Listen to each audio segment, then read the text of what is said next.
Good afternoon, you guys, and welcome to First Among Equals podcast. I am here with the awesome Noelle Reyes. She's actually owner of Vida Boutique and Art Gallery in Highland Park. And I really want to say thank you so much for coming through. This is something I've been wanting to have you on for a minute. So welcome. Thank you. Glad to be here. Yes. So I've known you for a while. Freaking A long while. A long while. I remember Vida when it was like, what is it, South Pass? Yes, the beginning. The beginning. And I remember because I was with shout out to old Boo Ugo. Boo.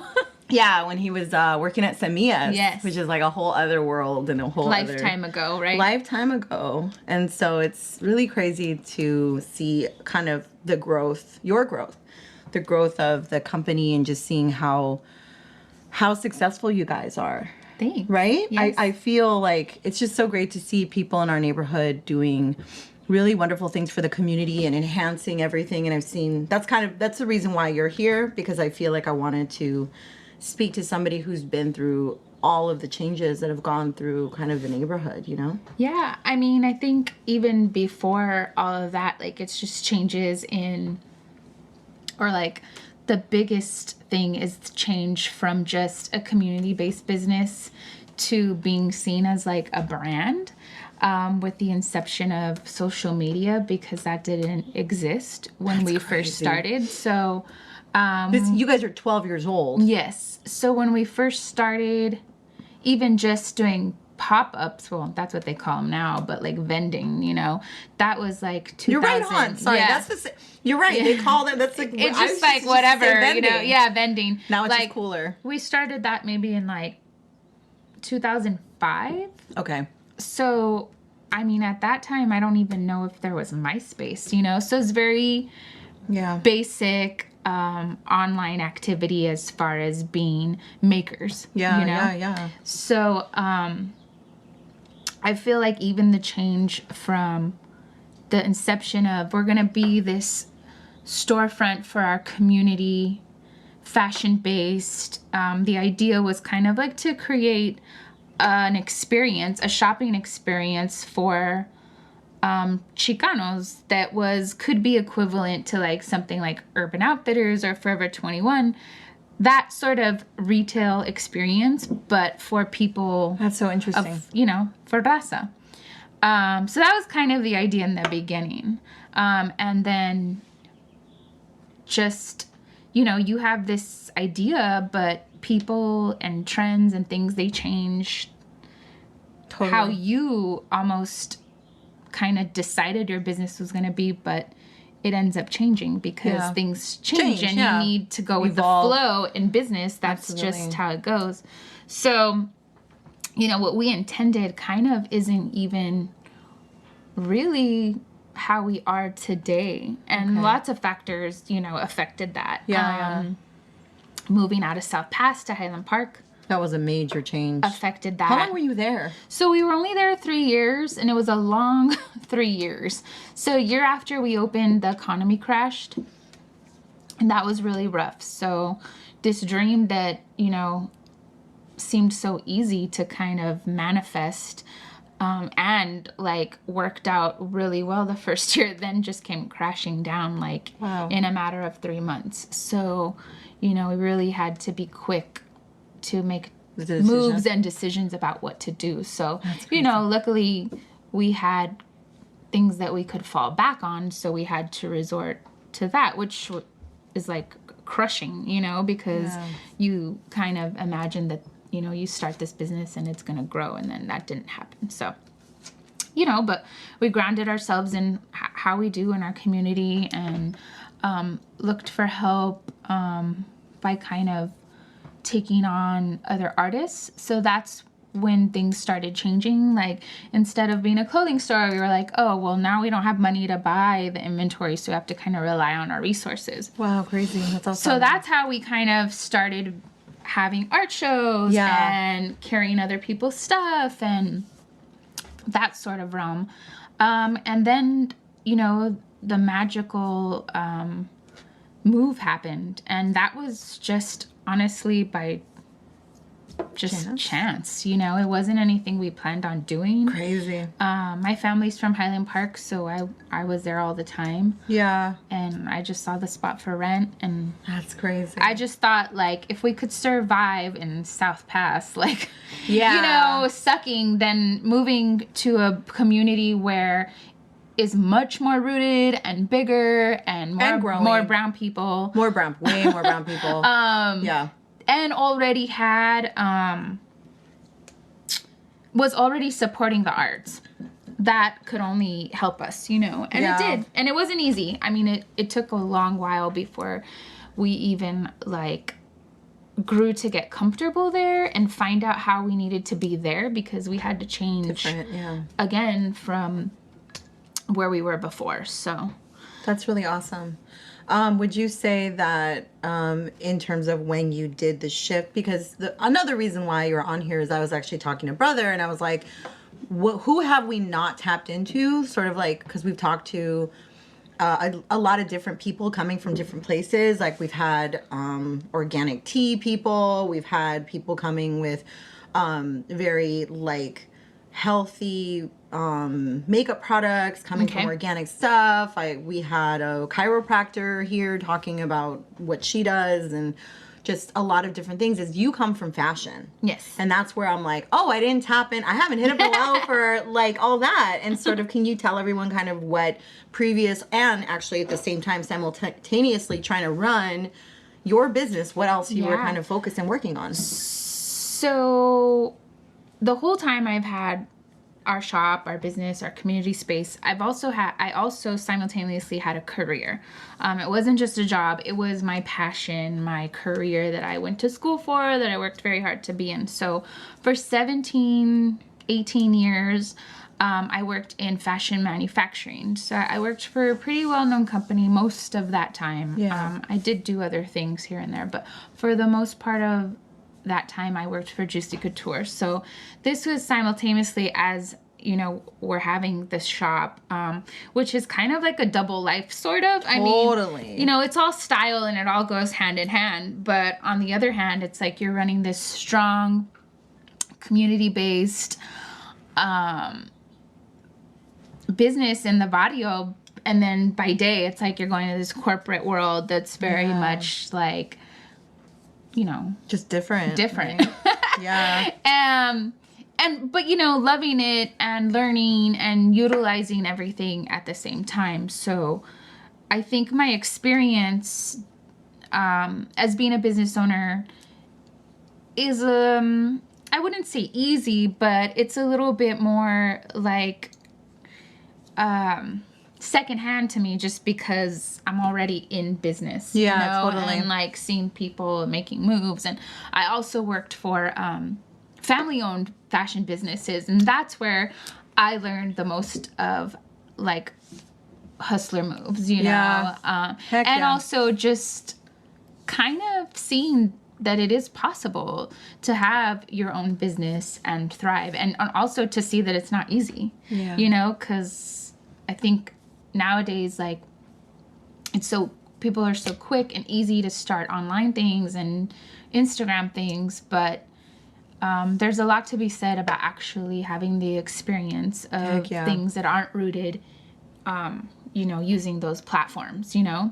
So that's where I come from. So I feel like I do have a strong grounding sense of business in that way. And just innately from family too. I mean, I like to always keep in mind that, like, just culturally, like, our people are merchants. Like, we've been trading and doing business, like, way before, you know, we were colonized. So I feel like that's all in our blood, you know, and that's why, you know, we as brown people, like, are so, like, good at, like, having community events, I feel, because, like, having marketplaces and gathering as a community is just part of our blood, you know? It's what we do. It's survival, you know? So, but having a career and a business, and a son, right? And a kid. Single mom.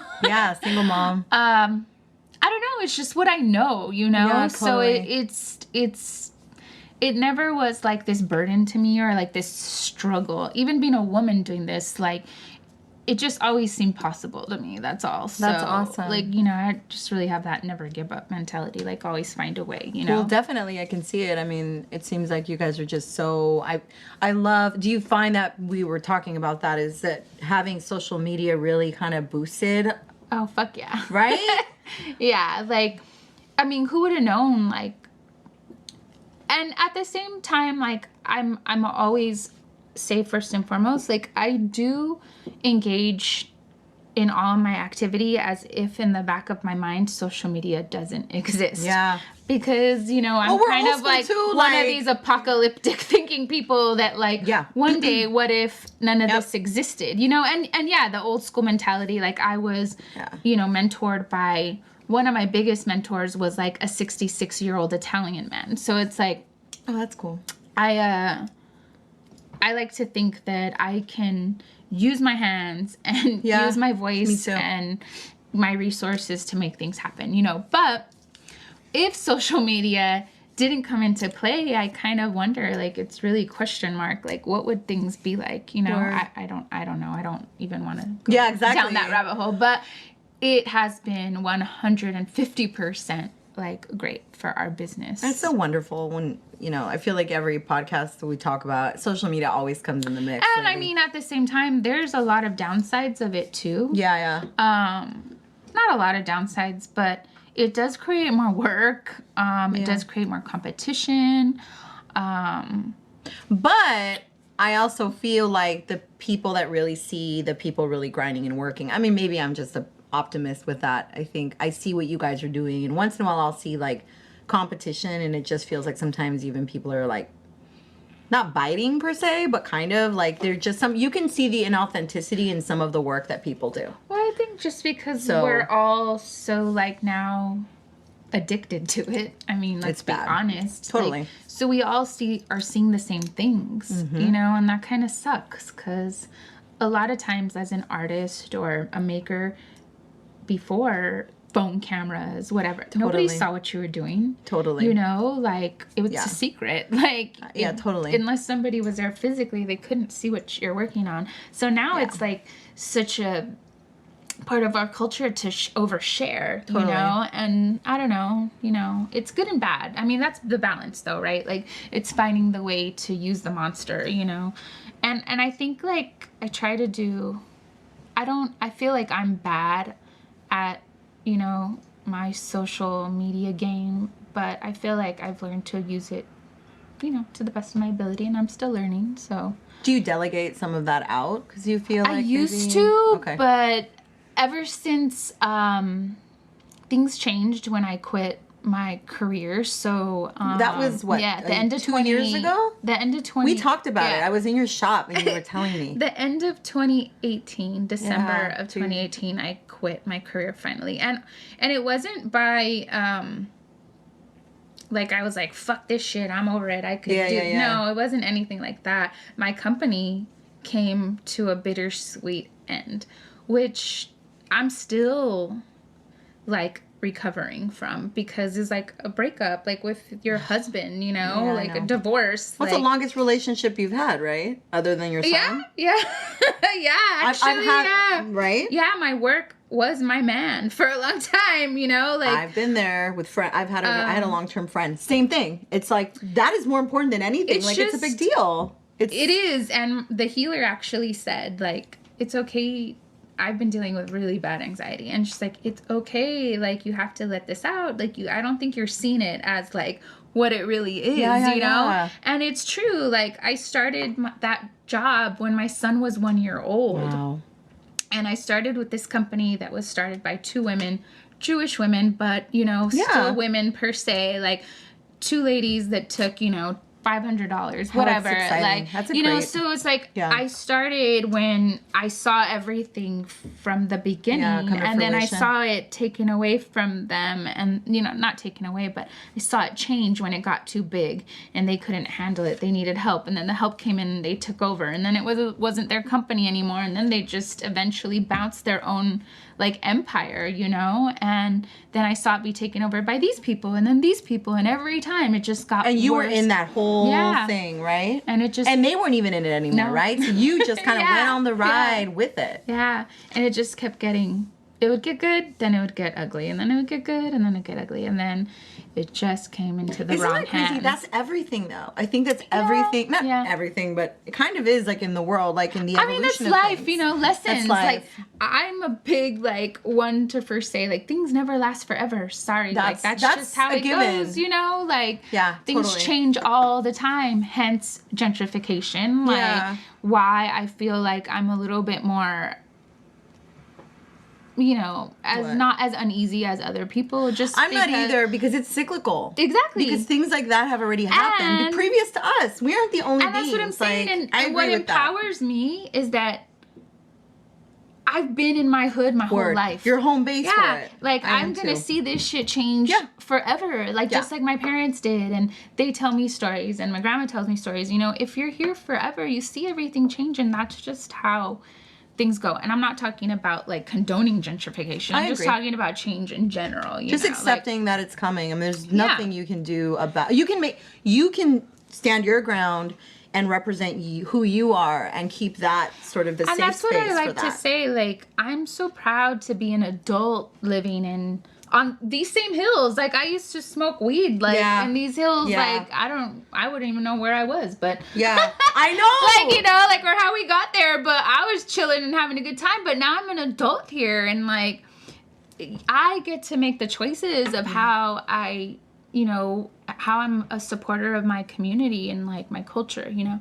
And that's what I think is really cool, and that's why when people want to talk about gentrification, I'm like, yo, let me tell you what I'm doing. You know, let me tell you what we're doing here in our community. That's progressive, like, for sure. Like, let's not just and what we're about, like what we're about here, and how we're a little part of the change. You know, you can't talk to people, one person, and be like, aren't you here to fix it? What are you doing to help? It's like, no, this is like a big thing, you know? Like, I'm doing this one part because we all have different roles, and I'm really good at this part. So this is what I really try to focus on, you know, is sustaining this space, like making sure I'm representing my city, not in just, you know, the Northeast, but just LA in general, because the moment you leave here, which we have been doing for the last year, now going on 2 years, is actually going outside of LA a lot. And, you know, once you leave LA, when you're in, like, Arizona, they just think you're from LA. They don't know Highland Park. Like,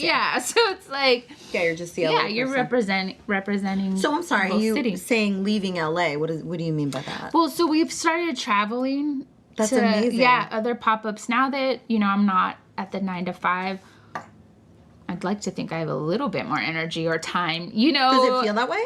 No. Okay. Well, because that space had to get filled. Right, and also the team. And more so, like, because it's about you now. Yeah, and also, you know, with me coming on full-time, which I thought was going to be, I thought it was going to go one way. It didn't, you know. Like, the people that had been helping me keep my business, like, up and running, one of them being my husband, but the other people, like, they kind of went their separate ways. So it's kind of like this new thing came crashing down on me. I'm like, oh, you know, on one hand, I was so excited, like, we're going to be this big team and we're going to get shit done. And then the team, like, disbanded. Yeah, which, you know, is all good. Like, that happens, you know, and maybe the universe was like, girl, you got to spend this time that you weren't here, like, for so long, like, giving, you know, giving back into it. Yeah.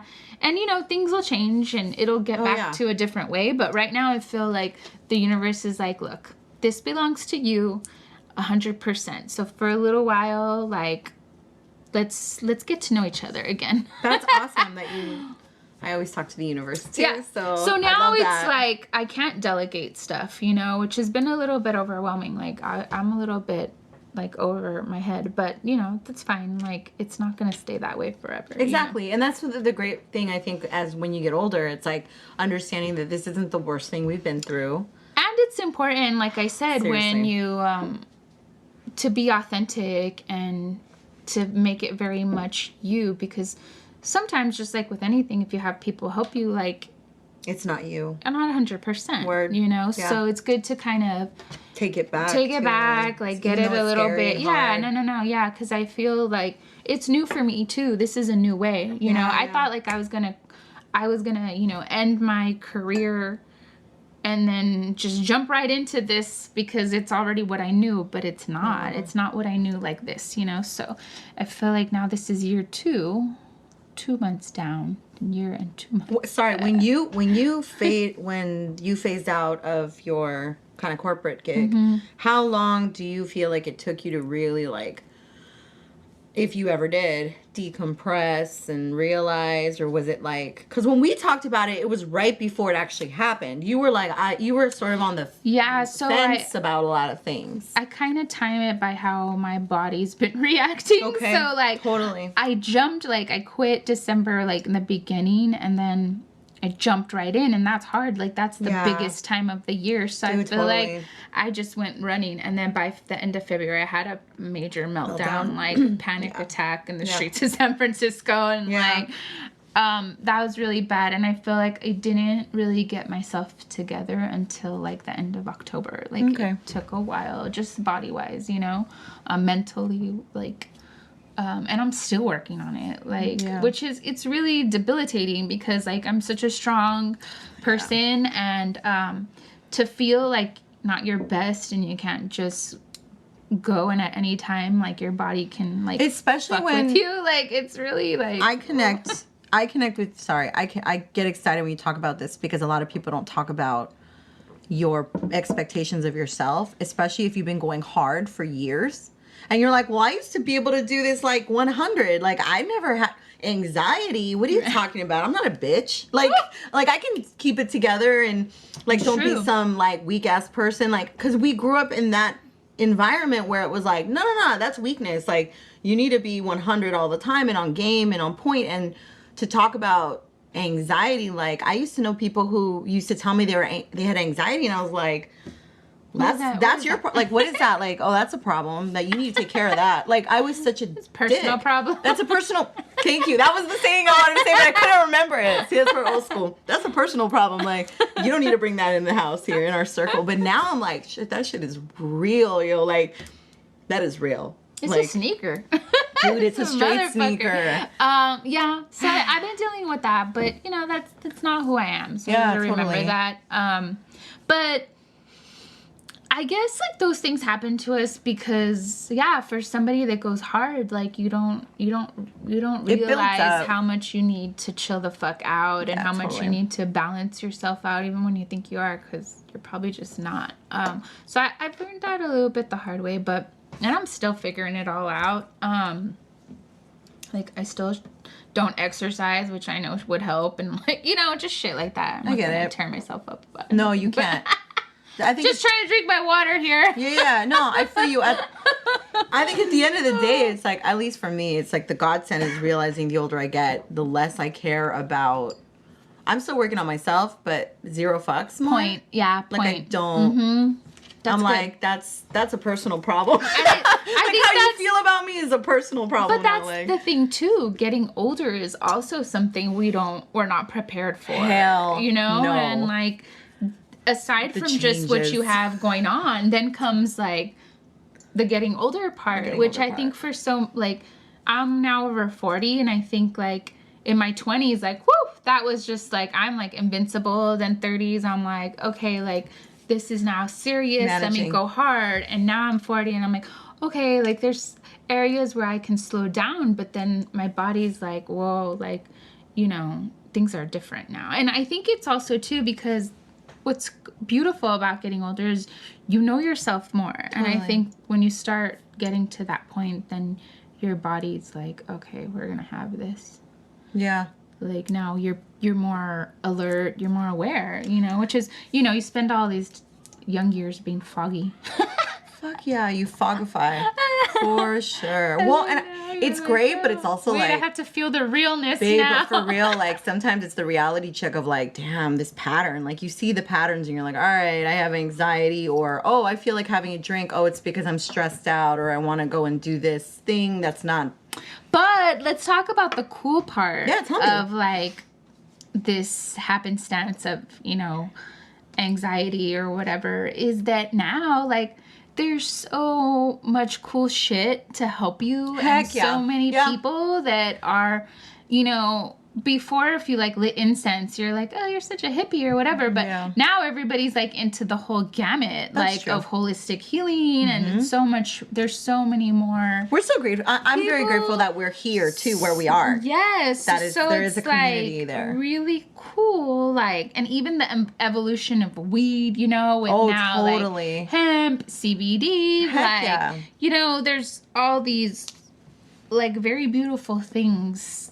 Even if you're not going through a crappy time, it's still all good for you, you know? Absolutely. And that's actually like been something that we've added into our shop. Again, like I said, Oh, just dope. the way things Progressively. progress, Yeah. you know, you bring in, I kind of like, that's what I love about my business and our shop, is that it goes with the flow of what's happening, you know, with us, you know, and so It's like a living thing. exactly. So, you know, once something happens to me and there's things that I feel I need, then they also become part of our space. Reflecting the energy of your space. So, we just added in like a whole wellness section that's really? growing. So like, And then I'm sorry, community wise, do you feel like people are really taking to it? Like it's been a yes, especially because I mean, there's, you know, as a community, there's been people making soaps and Yeah. sprays and stuff for a long time, but I feel like, again, like, because of social media, it's become a lot more trendy to be into like crystals and Yeah. candles and all this stuff that culturally our people just using Yeah. all the time. Yeah. But I feel like now having That's a trip, yeah. spaces that Allow make these for it. products, you know, with the right people in mind, like it's really cool because like now we've added them in and people need to be healed, you know, and that's beautiful that we could do that, like within like somewhere where you buy clothes too, you know, like, Yeah, totally. or look at art, or, you know, buy a gift or whatever, you know. So right now, because we talked a few minutes before we started, you said that the important aspect was also reflecting the artistic sort of respect you have for community artists and the things that you do. Can you tell us a little bit more about that? So, along with our space, we do have a little small gallery area that we've always had since we moved to Highland Park. One of the great things about moving to Highland Park was that they already had an art walk in place that they had been having for a long time. It wasn't what you would think an art walk is, but they had been supporting the arts. And I mean, when we first got there, there was probably about, within the little area of like Highland Park, which of course is divided like Fig, and then York, which is far away, you know. Yeah, it's far. And It's then so Eagle different, Rock too. and Glassell Park, Cypress Park. I would say that was the art walk. Like, it wasn't a walk. It was like you'd go to these spaces. surrounding spaces. Totally. But I want to say when we first moved there was probably like 30 or maybe 30, maybe even more spaces having art shows. Yeah. Now, like, I know. I kinda don't noticed. even know, you know, how many there are. Yeah. I feel like it's us in Avenue 50, and Yeah. I wouldn't really know about anything else that's, you know, Yeah. conscious. Anyways, so for us, that was Except like, there's a bookstore. That bookstore, the one on Fig. oh God, yeah, no. Yeah, I'm just saying that's the only. like, I don't know. Well, that's the only place that I know that has like Yeah, books and art yeah, that yeah, I they do, realized. yeah. But I don't know. Because now I'm realizing what you're saying, and you're I right. mean, there's no more on York. We're the only gallery left. Like, when we got there, there was There was a gang Yeah. even a few years ago. I think when I had my art show at the Highland Cafe. yeah, they have. That was I mean, cracking. they have stuff on the Yeah, walls, but I but still wouldn't call it a gallery. No, not a gallery. Yeah, No, not at all. I'm just saying, But, like, I mean, yeah. thank God at least they put stuff on the walls, you know, because there's no more galleries left I didn't on even York. realize The you're last, right. the vape Oh, yeah, was the closed. vape. Oh yeah. And they were doing art shows consistently too, just like us. So, yeah, you know, it was a job. It became a job that I never thought I was going to be a curator, you know. Yeah, totally. But we had to keep up with what was going on because that was a good way to generate people coming into the shop. So actually last September we celebrated our 100th show there.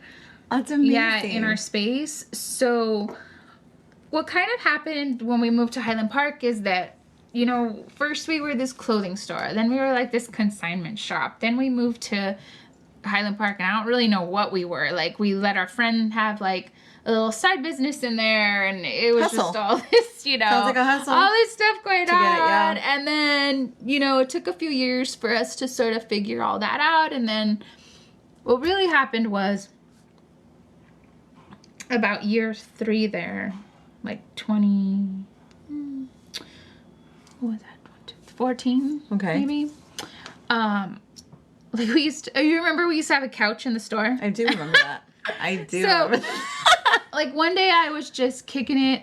We had the couch in the front of the store by the window, and like I'm just kicking it, like they're soaking up the sun, like thinking, and I got really sad because like I'd see all these people walking outside, and nobody was coming in our shop. Okay. And I think like that's when I swallowed the gentrification, you know, like I just like had to come to terms with that. Nothing was going to be the same. Like like we weren't going backwards. We were going forward in a way that wasn't like okay with me. And so what do? You know, like I just felt like I had to do something, and I don't even know what that means, but I just felt like something had to change, you know, or else like survival mode kicked in, I guess, like to like a higher gear, you know, more than just the daily. So I just started thinking like, okay, I need to stay here because this is important for our community. It's important for the history of this community, like, and just in general, you know, like for me, like I can't lose this, you know, I can't let anything happen. So I just felt like we had to aesthetically change a little bit in order to just keep up. So, but I do have to say one thing, like our space has this beautiful protection because it's owned by a Latino family. And I say Latino because they're mixed, like, they're mixed, you know, Central American and Mexican.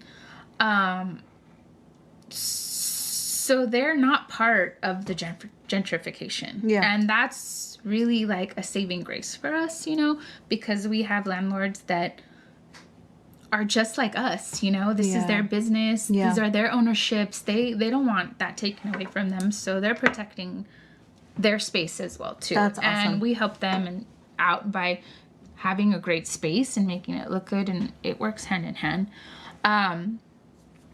So anyways, I was like, okay, I don't have any money. I'm not making any money.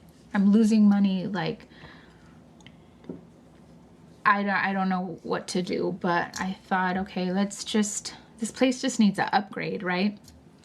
So I wrote a Kickstarter campaign to upgrade the space. Okay. Because I thought if the space looked more attractive, like, that would attract more people. If I started, upping what, you know, my game as far as the store and what we offered, that was going to help too, you know. The Kickstarter campaign was a bust. Like, it didn't. Okay. I didn't know. And that must have been hard. Yeah. I mean, I could write really good. It sounded all good on paper, but I mean, whatever. I don't know anything about that. So it just flopped. But the universe. Yeah. One day I was at work and I was on Facebook. And people send us stuff all the time, and so much stuff we can't even go through it, you know. But this lady had forwarded us this link, and for some reason that day, like, I opened it. Yeah, I saw it and I opened it. I engaged, and it was a link to a grant that the city was offering for businesses in LA. Whoa. Cultural businesses.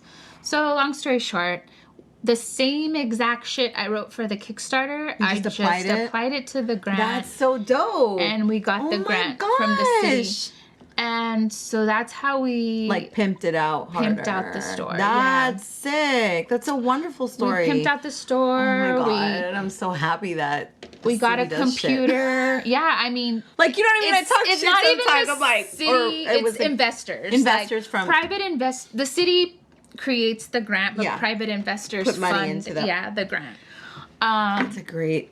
So, we had the money to fix the entire aesthetic of the inside of the store. I mean, luckily my husband's a builder, so he built a lot of everything out. Yeah. himself, but it still takes, wood is really expensive. Wood is so expensive. Labor so is cheap, but wood is expensive. Yeah. So, we all of us chipped in. We repainted the outside. Yeah, the outside's beautiful too. Beautiful. Well, Oh that my was gosh. before this new one, but we everything. We retouched every nook and cranny. We got a computer. We paid to get a real website. We had one before, but it was janky, and so we paid for a real Like a rehaul of the whole thing. a rehaul of our online shop. We got supplies to have more workshops. That's awesome. What else did we do? We got a door, a real door. Like a legit door. Yeah, because I don't know if you remember, in the beginning, our business had a house door. Like, it looked like you're walking into somebody's Really? house. Yeah, it was. Well, now I see the legit door, but I guess I never noticed it before. Now that you bring it up, I'm like, oh, it's a real It was door. horrible. That's crazy, dude. And doors are really expensive. Did you ever too. have like break-ins and shit like that from that? Ever? No, but we could have. I mean, honestly, you could Yeah. have kicked that door and it would open. Damn. Yeah, it was bad. So that really, really helped. And that was right around when you were already asking the universe for this. Like, oh, I love that. Yeah. So it really helped. And then also, I kind of also swallowed the Gen X kind the of Kool-Aid stuff and was like, okay, let's see what this Instagram is all about, Oh, and like, okay, I so see. luckily I have a sister that's 10 years younger, and she was like, you gotta do this, you gotta use this. So and at that simultaneously, I started using social media in a way that I found really worked for me, because I feel like at that time still was like 2015, like it was really brand new still, but I found really cool ways to organically grow our fan follower base. Yeah, you're following. I don't know. Yeah, totally. And have it actually work locally too, because the hard thing about Instagram is that, like, it's everywhere. It's not just LA, like it's everything. So it's like absolutely. these two worlds, because you're this local business, but yet then you're on globally this platform and it's global, so it's a little bit tricky. But I have to give a shout out to Chicano Soul, because photographer here in LA, because he's kind of my guinea pig. So he's the tester for stuff. he was kind of the catalyst of how we started moving. So like I said, I didn't like Instagram in the beginning. I'm kind of a shy person, but I got an iPhone and I learned to kind of not be a shy person, and I started finding how do it. I'm not a photographer, but how like pictures and visuals are so important to me. Yeah. And so what I started, You're an artist, you're a designer. I'm a creator, like maker. But what I caught on to on IG is that you could link, if there's something you love, you could just type it in and your the bubble bursts, Yeah, So totally. I have and always will be like a lowrider girl. Like, I love cars. I love the culture, Yeah, me like too. everything. So Me too. I was on there, like, getting lost, and that's how I found Chicano Soul. And I was like, wow, like, You liked his I loved his eye, the aesthetic. He had at that time, like, which seemed like a lot, maybe like 9,000 followers. I don't know, something like maybe just based on his eye. even more. Yeah, That's But he's amazing. was a big Twitter person, which I'm not. Dude, so. I am so not. Never been. I have a Twitter, and So- I've always had it, but I can't fucks with it. What I did was, I'm like, prior to him, the shows we were having in the store or the shop were our friends. Okay. Because, we come from this beautiful Yeah, we do. city with I agree. lots of artist friends. And, like Dead and Jake, they were I would rely on them. Like, they were helping out. Well, they and were then, like curators at the time. So, but he's the first stranger that I Outside. made friends with on IG, asked to have a show. It's pretty amazing. And I swear, between the two of us, like bouncing off just this one show, The like energy. we got, both of us like grew so much, like our following, and then tapping into this kind of magic that was happening in our community at that time.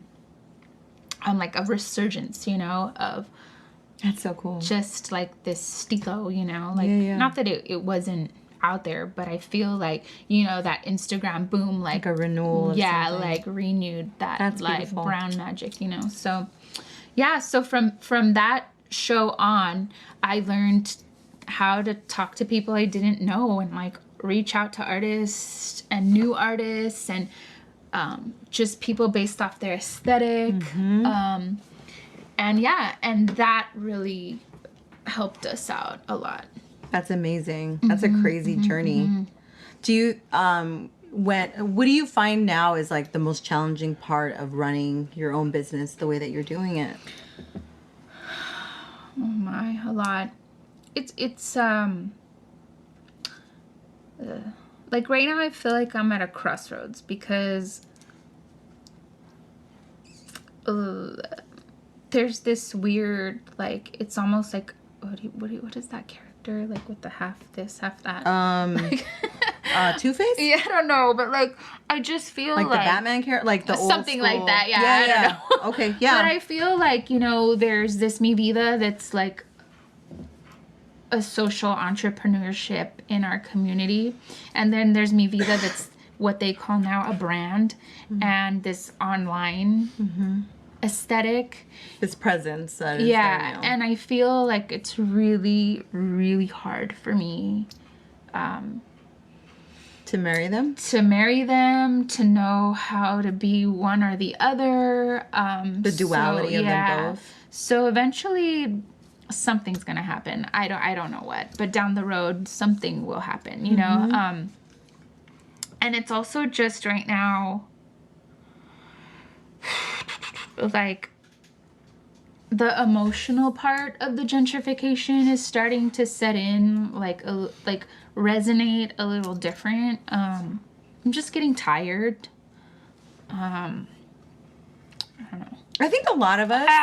I hear Like, you. I'm just tired of like having to explain it, like having to see it, like Yeah. having to defend it, having to come up with answer, you know, like Yeah. it's all of this, and eventually we're gonna have to leave, like, you know, eventually. Yeah. Because I don't know. Do you- Still I feel like I got like some good fight in me left, Fuck like yeah. to be there, you know, for what I need to be. Yeah. But at some point, like, there's gonna be one too many white guys running with no shirts on and little short shorts for me to just be okay, I feel you. know, like.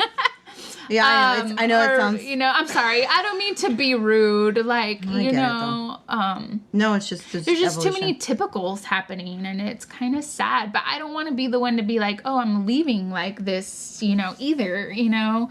So, I mean, I'm still like young. I feel like I have a few more good years. And who knows? I don't even know. I could be talking out of my fucking ass. But I feel like I can't, it's not in my, our lease is up in August. Okay. I mean, I don't have anything to worry about besides my rent going up a little bit, which I do Yeah. have to make moves to, you Yeah. know, be ready for. But I'm not ready to tap out. But I do think about a plan B and C, like, because who knows? Well, fuck yeah, that's you the never way- know what could happen. Yeah, you can't, at least I didn't grow up like that. We're not sitting pretty and I'm like, oh, everything's good all the time. And like, also, we always, I'm changing. Like, I'm Yeah. getting older, you know, and if online business keeps growing, then all That's we what I was gonna say. are like manufacturers at that point. which is kind of, You know, universally, you're kind of going back to that. Yeah, and that's the Which fun is part. Like, the kinda making cool. is really cool. Like, Yeah. we're, like you said, or you've mentioned, you know, the artistry fact of it. Like, we are making every product that's in there, like, know. we're making it. So that's what's also different about other businesses. You know, most people have businesses, they're just buying shit and Totally. filling up their store. Like, that we're not doing that. No, I Like, know you're not. We're making every single little thing, and which is like we could easily we have a million people asking us all the time to sell their stuff. Yeah. But for us, like as artists, it's really important not to keep the space filled with all of our stuff because of, you know, to just keep the aesthetic and the style really tight and compact. So I mean, I don't know, but right now that's the hard part, is like putting those emotions aside and being like, I'm here, present, rooted, grounded, like growing, you know. So that still exists. But then I do think about, like, you know, what if, you know, because like, what if one day my landlord decides that yes, she's gonna take up those fucking the guys in the stupid shorts. Ass offers that she's with the guys with been the small presented shorts. with. Totally. Maybe they're like, then they put their suits on. No. Yeah. But no, I mean, feel honestly, you. she's already been approached. Like, of course she has. To sell the, dude, yeah. I know. And the thing is, that's why, I mean. But she's like, my husband thinks that's crazy. And I'm like, yes, it is crazy. Like, do not listen to anything any of these people tell you. Because they're totally like, they don't know. They don't know what's going on. Like, they don't get it. They're not in it like that. You know? Like, they're like my grandma. Like, they see things a certain look way. better, and they're like, oh, like, this is let's great. Go there. You know? Totally. You know? So I try to explain it to her, but it's hard, you know, just communication breakdown and all that. Like, it's a little hard to. Well, and I think just even generational breakdown. Yeah, that too. Yeah. You know? So. But who knows? Like, she's older, you know, I don't know how old she is, but she has to be like maybe 60, 58. Yeah. I don't know. So, I mean, you know, people get tired she's not too. Even that old. Yeah, she's not that old, but you know. But like, I feel you, but you just get tired. Yeah. When you get tired, you're just like, I'm tapping out. And there's no rhyme or reason. It's just you're tired. If you don't care, you're done, son. You know, like, but I mean, that's why I really love is that I love that the brick and mortar, like you're still rocking the brick and mortar. And I know and that's the old school part of it, you know? Like, well, like it's old Highland Park, like what you said, like that's who we were. I remember old Highland Park. Nobody cared about Highland Park. Yeah, remember that? The Chapin Bakery used to be across the street where Highland Cafe was. Do you remember that store, Blue Chips? Oh, yes, I do remember that store, Blue Chips. See, like, that stuff I grew up, like... Yeah, totally. Admiring, you know, and being like, oh, this is so badass. Dude, like, I remember and like, kind of what you said earlier about how, like, you didn't have camera phones. Like, I remember seeing things for the first time. You'd walk into a store and it was like, whoa, you know? It was like you'd see T-shirts or like, people would be screen printing stuff and you'd be like... This is the only store that has this one brand, like this one person, this one hustler who's designing shirts and you're rocking it. And it was just like so special and you just don't even see, like people don't even go out anymore and like. That's true too. Rock it. And that's a big deal. That's why I was like, I wanted to have you on and sort of like celebrate the fact that you're actually physically a presence in our community. Because like you said, you know, things change. I went randomly to Sunny's Hideaway, which is gone in like almost, 2 weeks or something, or whatever. And I didn't know. And I haven't been going out for a minute. I've been kind of like low key backed up. But I went, I was like, oh, I love it here, blah, blah. And then of course the bartender's like, we're gone. Like we're going to be out in 2 weeks. And it's just the only, like you said earlier, the only thing that we can promise is that things change.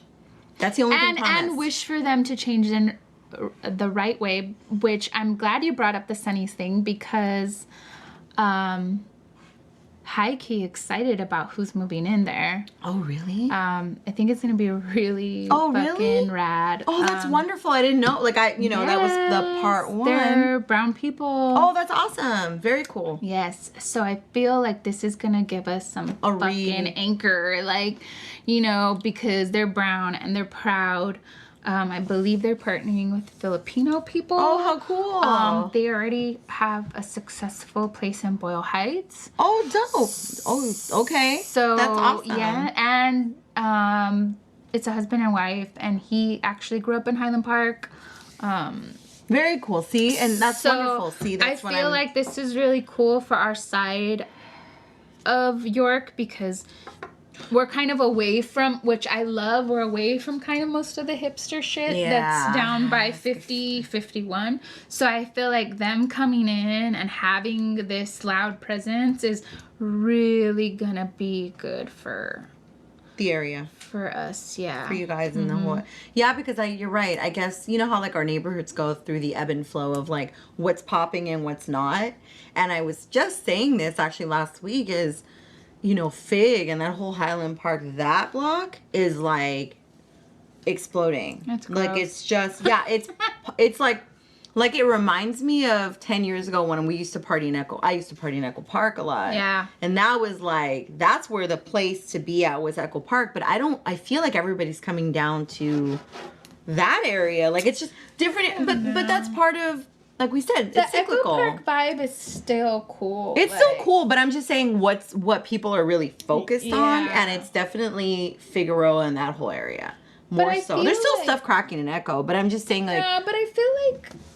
what happened, like, at least what happened in Echo Park, like, it was this weird, like, sundae, like, a mixture, you know, like, ice cream syrup. Like, yeah, I was like, oh, yeah, Sunday, like a Sunday. I love it. Like, it all kind of, like, sort mushed of mushed together. Yeah. But Fig has just literally been taken over. Oh, it got, like, taken over. There's not even this, like... Yeah, it's mixture. It's been accosted. So it's kind of hard.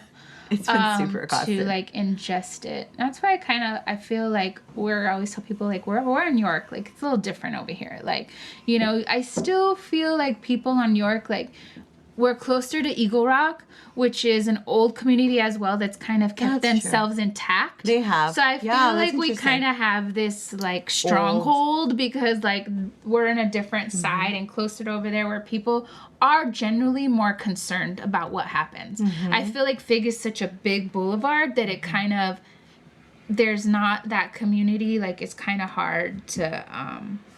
That area was so forgotten and no one... I remember going to Forever 21, like, back in the day, and there were, like, lowrider car shows, and me and my best friend would show up and be like, there's a car show on Fig. Yeah, there used to be one every year. Do you remember? Yeah, I remember that. And I used to walk around, and there was that cool little punk ska little store next to the swap meet. Like, we need to protect our things. Like, that's the whole thing but I like what you said, is that you're protecting your thing. And so people get mad, but these people that get mad were from the neighborhood, and they got like properties that got passed down to them.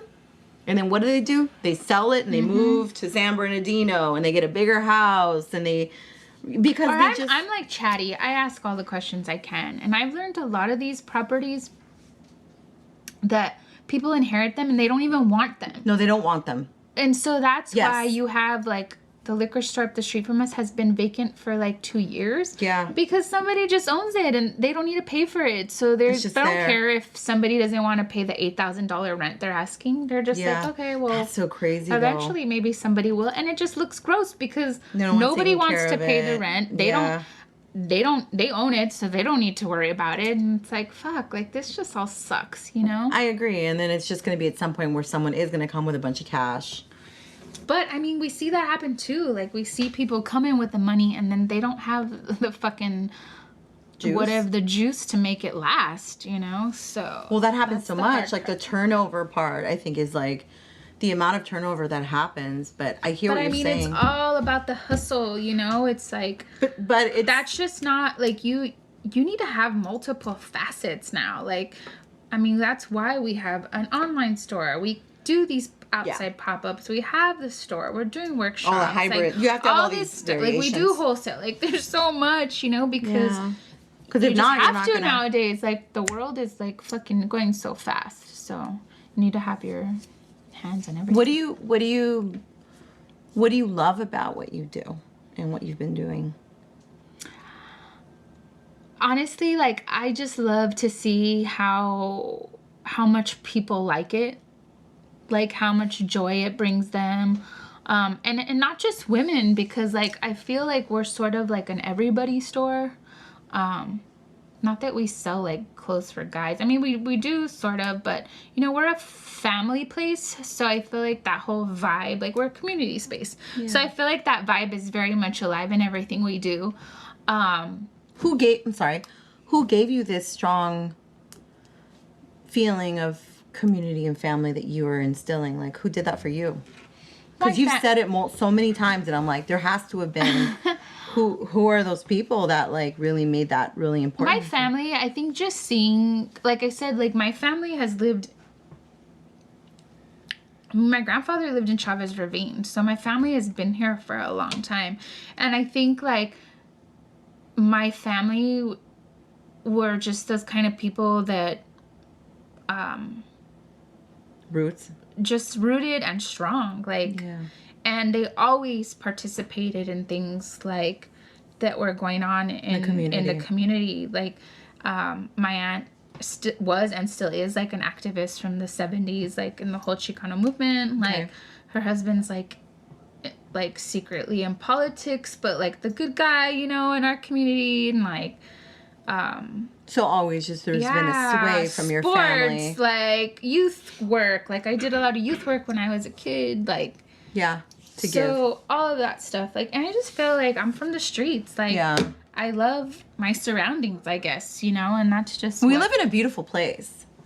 No, yeah. And our space is, like, and also, trees like, and hills. And I think once I discovered this, like, I don't know, what do you call it? Like, this art life. Yeah. I was, like, in it, you know? I was, like, mesmerized, you know? Like, I just wanted to be in that, you know? And so I just found a way to always put myself in those kind of positions.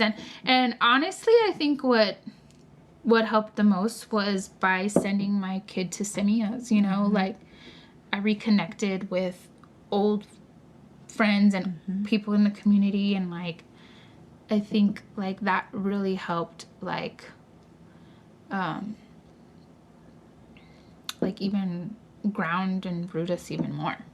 Yeah, I feel like it's funny because Semillas was always a very, you're all in or you're not. Like, it was just very, not black and white, but I just feel like they're very specific as to, like, you're about it or you're not. And I actually like that because I think that there was a lot of, like, I love that they reflected the community so strongly. And I feel like a lot of people were either super into it or they super won't. Yeah, I mean, it's not the easiest. No, it's not. But it to be part of. But I feel like the intentions were always very much agreed. That's what there. You're right. And with anything, like, I mean, school's a business too. So totally. You know, it has its own, like, a monster. You know, of a everything has its little monsters everywhere. So I mean, but yeah, the intention. I think that's what you got from that. Would you? This is on an off note, but style-wise, where did you find your style? Where did you find your inspiration from when you were younger? You said lowrider stuff, but, like, where else were you, like? My parents were, like, not superficially, but my parents, I guess maybe from the time they grew up in, were very much about, like, looking good. Like, so I learned that from my parents. Like, my mom, like, always worked in a clothing store and, like, always had the full-on outfit. My dad, till this day, still curls his hair and I love it. Hairsprays it so and sick. Like, you know, my God. And I'm the kind of girl that grew up with a dad that was, like, not in a mean way, but, like, really, like, you know, you're like, what do you wear? Like, you're gonna leave with that on? Like, yeah. My dad, like, is a worker outer, like, every day. Like, he, like, so it, like, I feel like, in a sense, I grew up, like, looking good makes you feel good. And fake it till you make it, bro. Looking good also, truth. People take you serious. Yes. You know? Was it dress how you want? Yeah, and I mean, honestly, I feel like a lot of my style came from, because I was in Catholic school prison. Okay. So I feel like having to wear a uniform for 18 years, actually 20, because I went to Catholic preschool too. Snaps. Like, I feel like you just dreamed of, like, oh, okay, what outfit am I gonna wear, you know, when I could fucking wear it. So I feel like that's what kind of bananas. That messes with your mind. Oh, hell yeah. I'm still tortured. Like, dude, that's crazy. But so I feel like that kind of gave me this, like, my style became my art. Yeah, that was my first form of art, like, was my style. Yeah. And, like, I was just thinking about this the other day, like, you know, right now, like, everybody's all this 90s aesthetic, you know? It's all about, like, starter jackets and Cortez and, like, big clothes. And I'm like, 90s in LA, yes, was like that. But it was also about, like, tights and docks and... Totally. a whole different motorcycle other boots and a whole other thing that they're not vintage even clothes and grunt like flannels and stuff like that. So that was kind of the whole little world like I tapped into like I was on the other side, It's funny because I was talking as much as I wanted to be a chola, like I know, it's so funny. He told me he was like, didn't go that way. no, it's funny because he even said to me like a few weeks ago, he's like, yeah, you were a chola. I'm like, no, I was not a chola. I was not in a gang. It was just in the 90s. There was just a vibe you had. I wasn't into any, like, it was definitely just like, it was just the vibe. Yeah. I was never into like... And that's how things blend, I think that's how eventually, like, I was like, oh, like, I really like... And I'm like the type, like, I'm just drawn to fashion and style, Same. Like, I watched a lot of old movies growing up. Me too. My dad... Totally. We only shopped at, like, the thrift store and, like, so I loved everything old. I loved Melrose. Yeah. Melrose, Aardvarks, and all. My dad used to make my dad drive us there. Yeah, I made my mom drive us there. And me and my bestie would go to Melrose. And those were great times. It was like when the thrift stores were actually really dope and used to come up on stuff. Mm-hmm. And it wasn't vintage, really. So it wasn't marked up as vintage. It was still thrifty. But it wasn't like super expensive. It was great times. it was the best times. Like people don't even understand the vibe and the feeling that used to in those certain streets and those. It was just like some of the best times. I attached myself to like, like I like rockabilly style and. Yeah, and I go through those phases too. Like, all right, I can take advantage of that. I want to look like a boy or. Yes, totally. I want to look like a boy, but like kind of like a girl. And then, like, I don't know, you just go in flows, And then I started working at Urban Outfitters when I was in college, and then everything became like a lot different, And then. What I like, there's all these different people I met, and I was like, oh wow. And it's different. But what I like about what you said is you brought up Urban Outfitters earlier, and I was like, dude, back in the day, Urban Outfitters was like the dopest spot. Like they had really good graphic tees, and they just really reflecting. I was talking to this younger girl the other day, and she's like, I mentioned I knew somebody from work in the community who's now a community healer, like that's how I knew her. Or like when we were like 20 something, like we worked there, and then the girl's like, I can't even imagine that you worked there. I can't even walk in that place. And I was like, well, 20 years ago, it didn't look like that. It did not. It wasn't like that. Like, it was awesome. Not to say like what they were, not even what they were doing was what they're doing now. It's a completely different. So different place. But that's where I learned a lot. Yeah. But I just thought that was kind of interesting because totally that's how, like we were saying, that's how evolution and stuff changes, and also like it's also where like again like I was forced to kind of not forced but like you were where I kind of learned how to be like super rooted in my culture because there weren't a lot of brown people that worked there. Yeah. There was maybe like 3. I don't know. We had like maybe. Which Urban Outfitters were you in at? Pasadena. Oh, okay, so like at times there was like 30 people working there. Yeah. Like, and like there was only a few brown people. So at that moment, like I really started to learn that like I always had to hold my ground, and I always had to be like respect my culture and like show people what like we were not this stereotype like and it was also there that I became even more proud because I had like I call it become conscious like in high school where I started running with like more conscious crowd and learning about our even history, in high school, our culture but when I was there like I kind of learned how to just like, I guess, just like lessons for the future, like, so I was a cashier, which meant like everybody that shopped there, like I talked to them. Yeah. And so people would always say, wow, like they'd just stare at me, I'm like helping them, ringing them, and then they'd just be staring. And then like, really? Sometimes like it happened often. Yeah. And then they'd say, wow, you really look like Gwen Stefani. And so at first I'd get really upset. Like, this is 1999, you know? And at first I'd get really upset because I'd be like, fuck that. Like, this white girl's a poser. Like, she's over here, like, they're only saying that because I'm dressing the way she dresses, but it's, like, glorified because she is who she is. And, like, I'm like, no, like, what? You know? Like, I just didn't get it. I'd get really angry. And then... you know, life goes on. This is going to be a long story, but... No, short part. That's what we're here Then for. I started working in fashion.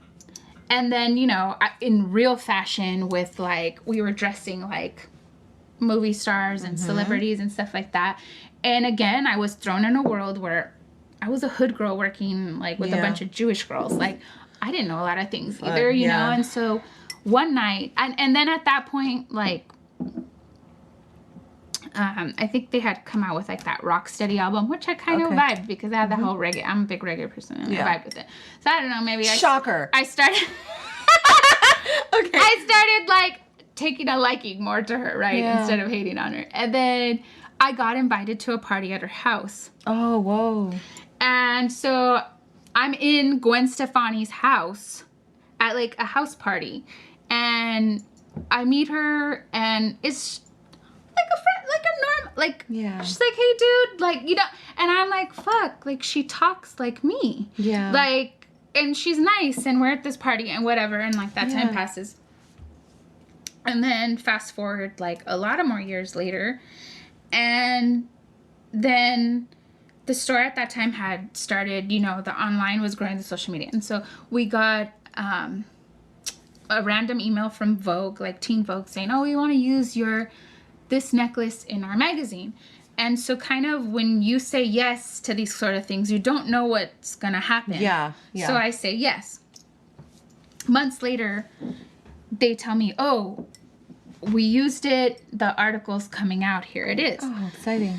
So I get the magazine, and there's my necklace in this 2-page spread of all these items that they took from handmade independent makers for the Chola aesthetic. Whoa. And then there's Gwen Stefani. Yeah. And a picture from the girls from maybe the Loca movie. Oh, really? Yeah. Like from the original, like the OG girls? Yeah. Okay. So I was like, wow, like, this is hard. Like, do I want to share this? Yeah. Like, how do you feel about the reflection of it? Because I didn't know, like, I was going to be put in, like, this collage of, like, how to look, like, interesting, urban or chola, you know? But then I thought about it for a long, long, long time. And okay, my culture is being recognized. And then B, why is Gwen Stefani a representative of my culture? Our culture, yeah. And then that's when everything came full circle. I realized that she is a product of her environment. Mm-hmm. She did grow up in whatever her hood was. Yeah. And she saw those things happening. And like any person, you're inspired by what's around you. Heavily inspired. And I also realized that she is going to be corny, but she is just a girl. And she did just have this dream that probably led her to things she probably didn't want to do or think she would be doing either. Yeah. And so that's when I realized, like, in the nature of what I'm doing, there's going to be these times where I'm crossed with things that I might never even thought I would be doing or be part of or they're a blessing even. Exactly. And so... But they challenge whatever you thought. And that's the growth, you know? That's the growth. That's what I came full circle of. Like, that's awesome, man. That's an just a sign of growth. Yeah, absolutely. You know? Well, when it hurts, you know it's like, you know. And I actually just got the chance to see her in concert, with just her.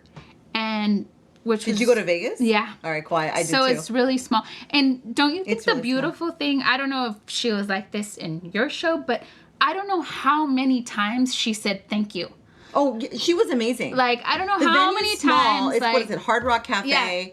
Really good. I don't know how many got times really good she seats. said, I didn't think this would happen. I didn't think I would be here. She's amazing, like, dude. You know, like, and so that's when I'm like, yeah. okay, like, goals. Like, I want to be one day saying, like, wow, like, I didn't think.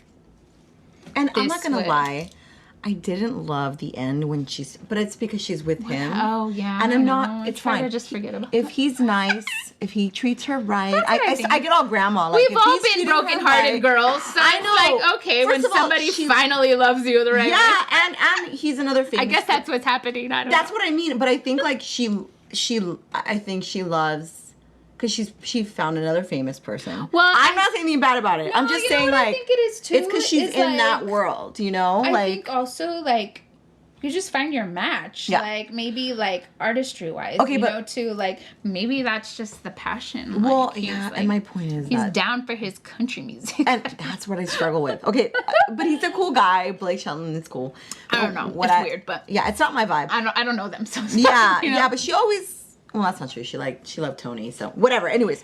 Right? Yeah, I don't know. Let's just leave it. Okay, that's a whole other conversation. Know. Yeah. But my point is that... she ends it with her wearing this, like, Western outfit. Yeah. I hate it so fashion-wise. I was like, girl, what are you doing? Tassels didn't get you? No, it's like, I'm just like, Gwen, end it. The roses on the boots. End it in the OC. I was trying to find something. Where your old bitch? Why are you wearing Dickies? Like, what are you doing? Yeah, she started like that, though. I know. And that was, like, the evolution of her. I was also, too, like, how does Gwen Stefani have a Vegas show? Because, like, before I went, I was like, Vegas shows are supposed to be, like, glittery and all this crap, and, like, I was like, how is she gonna do that? But then I see. Oh, I liked it. It was fine. The way they did the I love the whole and thing and the crazy what is it? Harajuku vibe and her whole. I like it. I didn't like the end. I was like, no, but I'm like, because she's boning him. Yeah, I'm like, oh, she's boning him, so that's why we're doing a Western. It was gross. It was like Toy Story. It kind of was. It's gross, but I legit, like you, I feel like when I was younger, I did struggle with, like, what are you doing? But sort of, like, because I was rocking the overalls and the wife beaters and all the stuff. Like, that was just who I was anyways. It's just too, like...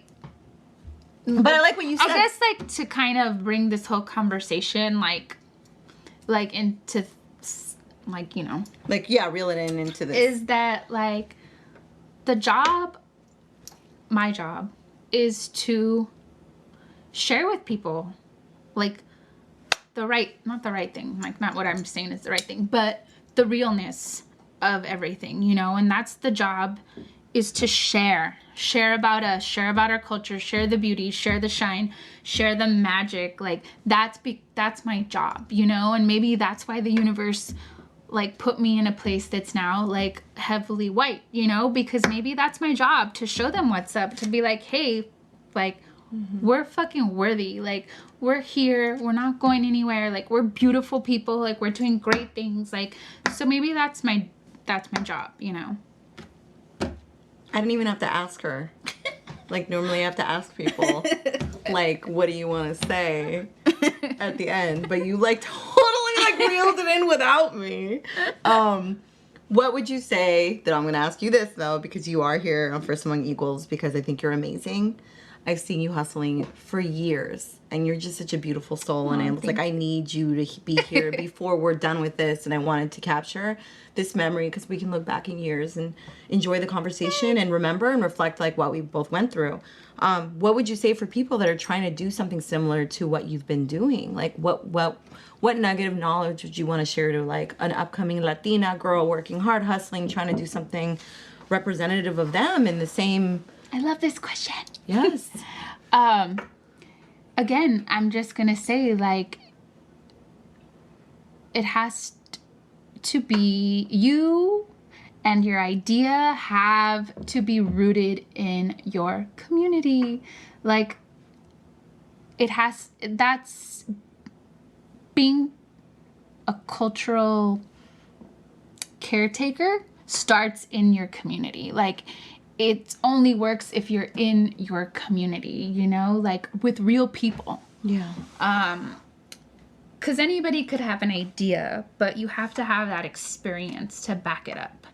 And you have to be a storyteller, you know, like, and I think that that's all, you know, because we can say we're passionate about things, but Yeah. it doesn't always. Well, the passion can be there, but if you're not accelerating the passion and pushing towards it, it's not anything but an idea. I mean, simple, you know, authenticity, like, Yeah. and just having that support of your community. Because I feel like if we had never created that, I don't know what we would be like, because our community were our first customers. Yeah. And there's still the people that are there supporting us, no matter if they have to come into, you know, Hipsterville to see us, you know, so. Totally. But, you know, maybe one day we'll move somewhere where everybody could just come to us and there'll be no hipsters. Yes. I don't know. Into my secret Vida cave. The secret Vida cave, because I don't know where that is. But I don't know where that is either. it's actually online now.